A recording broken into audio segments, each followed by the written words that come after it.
Hello నమస్తే, welcome to Dharani cooking mania. ఈరోజు మనం చేస్తున్న రెసిపీ చేపల పులుసు. చేపల పులుసు ఎవరికి ఇష్టం ఉండదండి, అందరు కూడా చాలా బాగా తింటారు, ఎందుకంటే అది చాలా టేస్టీగా ఉంటుంది. సో ఈ రెసిపీ చాలా సింపుల్ ప్రొసీజర్ అండి, విత్ ఇన్ ఫ్యూ మినిట్స్లో మనం చేసుకోవచ్చు. సో ఈ రెసిపీ మా మమ్మీ షేర్ చేస్తున్నారండి, సో మమ్మీనే చేశారు కూడా. సో చాలా సింపుల్ ప్రొసీజర్ అండి. నేను ఇన్ని రోజులు ఇది చేపల పులుసు అంటే చాలా పెద్ద ప్రొసీజర్ అనుకుంటున్నాను, బట్ నో అండి, ఇది చాలా 10 మినిట్స్లో మనం ఇంట్లో ప్రిపేర్ చేసుకోవచ్చు, టేస్టీగా, స్పైసీగా, జ్యూసీగా. So coming to the recipe, నేను కుండలో చేస్తున్నానండి. సో కుండలో నేను ఒక 4 టీ స్పూన్లమైన ఆయిల్ వేసుకోవాలి, ఒక 2 రెమ్మలమైన కరివేపాకు, ఒక 4 పచ్చిమిరపకాయలు టాకా పెట్టుకున్నవి, ఒక పెద్ద ఆనియన్స్ పొడుగ్గా కట్ చేసుకొని వేసుకోవాలి. సో ఇదంతా మనం బాగా రోస్ట్ అయ్యేంత వరకు మనము కలపెట్టుకుంటూ రోస్ట్ చేసుకోవాలి. అంతలోపల ఒక అర్ధగంట సేపు 2 నిమ్మకాయ సైజులమైన చింతపండు, ఉప్పు వేసి మనం నీళ్ళల్లో నానబెట్టుకుంటున్నాను.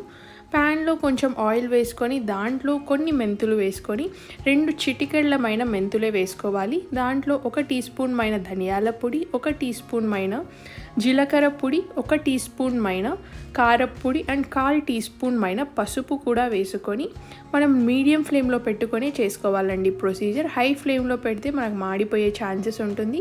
సో నేను మీడియం ఫ్లేమ్లో పెట్టుకొని ఇవంతా ఒక 2 నిమిషాల వరకు నేను సాట్ చేసుకుంటున్నాను. అప్పుడు మనకు మసాలాలంతా బాగా రోస్ట్ అయినప్పుడు చాలా మంచి ఫ్లేవర్ఫుల్గా ఉంటుంది ఫిష్ కర్రీ. సో రోస్ట్ చేసుకున్న తర్వాత నేను ఇంకా జార్లో వేసుకొని బాగా ఫైన్ పౌడర్ లాగా నేను పౌడర్ చేసుకుంటున్నాను. మెంతులు అనేవి చాలా బాగా పౌడర్ అవ్వాలి, లేదంటే మీకు చేదు వస్తుంది. 1 టీ స్పూన్ మైన బ్లాక్ సాల్ట్ కూడా వేసుకొని మెత్తగా గ్రైండ్ చేసుకోవాలి. ఇప్పుడు ఆనియన్స్ అంతా బాగా రోస్ట్ అయిపోయాయండి. ఆనియన్స్ మంచి బ్రౌన్ కలర్లో వచ్చాయి. సో చూస్తున్నారు కదా, పాట్లో చేసుకోవడం స్పెషాలిటీ, ఎందుకంటే ఈ ఫిష్ కర్రీ చాలా మంచి ఫ్లేవర్ఫుల్గా ఉంటుందండి. ఫిష్ కర్రీ అనే కాదు, మీరు ఏ వంట అయినా కూడా పాట్లో చేస్తే మీకు చాలా మంచి టేస్టీగా ఫ్లేవర్ఫుల్గా ఉంటుంది. 1 టీ స్పూన్ మైన అల్లం వెల్లుల్లి పేస్ట్ కూడా వేసుకొని ఒక 2 నిమిషాల వరకు పచ్చివాసన పోయేంత వరకు కలపెట్టుకోవాలి. తర్వాత మనం మిక్సీ జార్లో మెంతులు అండ్ మసాలాలన్నీ బాగా వేసి పౌడర్ చేసుకున్న పౌడర్ కూడా వేసుకొని నేను బాగా కలుపుకుంటున్నానండి. బాగా సాట్ చేసుకోవాలి. 1 నిమిషం వరకు సాట్ చేసుకున్న తర్వాత 2 నిమిషాలు బాగా కలిపెట్టుకున్న తర్వాత మనం చింతపండు నానబెట్టుకున్నాం కదండి, ఆ చింతపండు రసం అంతా నేను వేసుకుంటున్నాను పిండుకొని. సో చింతపండు heart of this fish curry అండి. ఎంత చింతపండు పడితే అంత టేస్టీగా ఉంటుంది మనకి ఫిష్ కర్రీ. చేపల పులుసు ఒక సీక్రెట్ చింతపండు అండి, అంత డెలిషియస్గా ఉంటుంది. సో చింతపండు వేసుకున్న తర్వాత ఏ బౌల్ మైన అయితే చింతపండు రసం వేసానో అదే బౌల్ మైన నార్మల్ వాటర్ కూడా వేసుకోవాలి. నేను ఈ బౌల్ మైన చింతపండు రసం వేసాను, అదే బౌల్ మైన వాటర్ కూడా వేసుకున్నాను, నార్మల్ వాటర్. సో కర్రీ అంతా బాగా బాయిల్ అయ్యేంత లోపల నేను ఫిష్ అంతా ఉప్పు పసుపుతో నీళ్ళతో బాగా వాష్ చేసుకున్నానండి. ఒక 5-6 సార్లు మీరు ఉప్పు పసుపుతో వాష్ చేసుకోవాలి. అప్పుడే మనకి ఏదైనా కొంచెం డర్ట్ ఉన్నా కూడా బాగా తొలగిపోతుంది. మనకి ఫిష్ అనేది చాలా బాగా వాష్ చేసుకోవాలండి ఎప్పుడైనా. సో ఫిష్ కర్రీకైనా ఫిష్ ఫ్రైకైనా ఉప్పు పసుపు నీళ్ళతో వాష్ చేసుకోండి. సో ఇంకా ఫిష్ కర్రీలో నేను ఇంకా వేసేసుకుంటున్నానండి ఫిష్ అంతా. సో ఫిష్ చాలా సాఫ్ట్గా ఉంటుందండి, చాలా తొందరగా కూడా కుక్ అయిపోతుంది. సో మనము ఫిష్ అంతా వేస్తూనే మనము ఫిష్ బాగా గంట పెట్టి కలపెట్టకూడదండి. సో జస్ట్ ఇలా నేను మూవ్ చేస్తున్నాను కదండి, ఇలా మీరు మూవ్ చేసుకుంటే మీకు మసాలాలంతా బాగా పడుతుంది ఫిష్లో. అండ్ ఫస్ట్ ఫిష్ వేసిన విత్ ఇన్ 1 మినిట్లోనే మీరు కావాలంటే ఇలా గంట పెట్టి మధ్యలో జస్ట్ బౌల్ని కొంచెం మూవ్ చేయండి, కదిలించండి. అప్పుడు కూడా ఫిష్ కర్రీలో ఫిష్ అంతా బాగా కొంచెం మునిగి ఫిష్ మసాలా అంతా బాగా పడుతుంది. ఇంకా నేను మూత పెట్టి ఒక 5 నిమిషాలు మాత్రమే నేను కుక్ చేసుకుంటున్నానండి. చాలా కలర్ఫుల్గా ఉంది కదండి కుండలో. నేను ఫస్ట్ టైం చేయటం, మా మమ్మీ చేస్తున్నారండి, యాక్చువల్గా నేను వాయిస్ ఓవర్ ఇస్తున్నాను. సో ఇంకా 5 మినిట్స్ అయిపోయిందండి, నేను లిడ్ ఓపెన్ చేస్తున్నాను. సో దీంట్లో ఇంకా కొంచెం మనకు స్పైసీగా, టేస్టీగా, హెల్తీగా ఉండటానికి కొంచెం 1 టీ స్పూన్ మైన మిరియాల పొడి వేసుకుంటున్నాను. మిరియాల పొడి వల్ల మనకు ఫిష్ కర్రీ కొంచెం కారంగా, కొంచెం టేస్టీగా ఉంటుందండి. అండ్ మిరియాలు కూడా చాలా మంచివండి హెల్త్కి. కారపొడికి సప్లిమెంట్గా ఇది వాడుకుంటారు కూడా చాలామంది. సో మీరు కావాలంటే కారం అంత ఇష్టపడని వాళ్ళు మీరు కొంచెం కారం తక్కువ వేసుకొని మిరియాల పొడి ఎక్కువ కూడా వేసుకోవచ్చు. కానీ నేను మన వీడియోలో చెప్పిన ప్రొసీజర్ లాగే మీరు ఫాలో అవ్వండి, మీకు చాలా డెలీషియస్గా ఉంటుంది.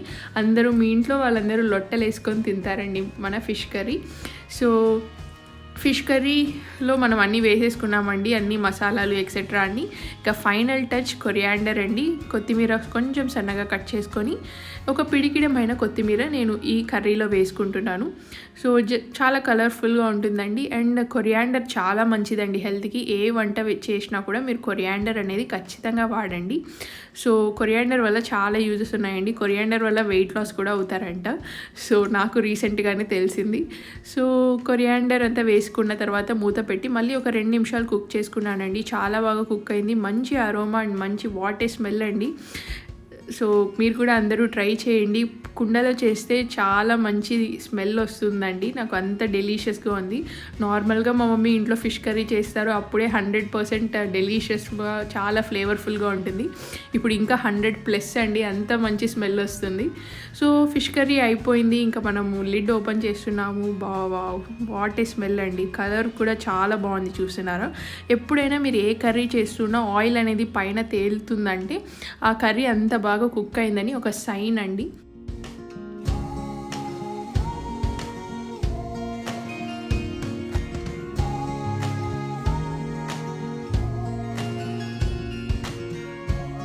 మనం ప్రిపేర్ చేసుకున్న ఫిష్ కర్రీ అంతా నేను ఇంకా బౌల్లోకి ట్రాన్స్ఫర్ చేసుకుంటున్నాను.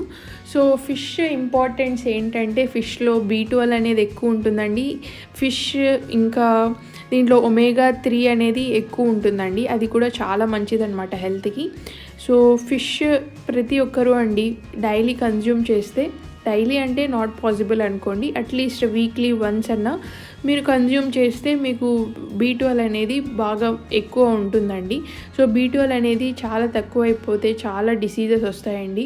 ప్రస్తుతం ఈ టైమ్స్లో డాక్టర్స్ అంటున్నారు వైటమిన్ D అండ్ B12 అనేది చాలా తక్కువ ఉంది. సో దానికోసం చాలా ఇంజెక్షన్స్ ఇవన్నీ వేసుకుంటున్నారండి.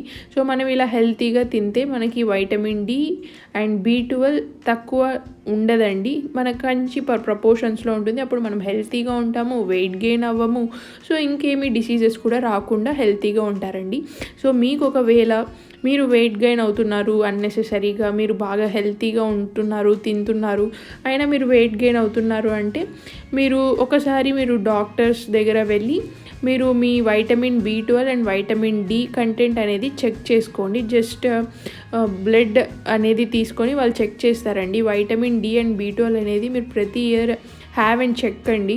ఒకవేళ తక్కువ ఉంటే మీరు ఇమీడియట్గా ఇంజెక్షన్స్ తీసుకుంటే చాలా మంచిది. అలానే మీరు నెగ్లెక్ట్ చేస్తే వేరే వేరే డిసీజెస్ కానీ వెయిట్ గెయిన్ అవ్వడం కానీ ఇలా చాలా ఉంటాయండి. సో వైటమిన్ D అనేది B12 అనేది చాలా ఇంపార్టెంట్. సో ఫిష్లో కూడా వైటమిన్ B12 అనేది ఎక్కువ ఉంటుందంట, స్పినాచ్లో కూడా.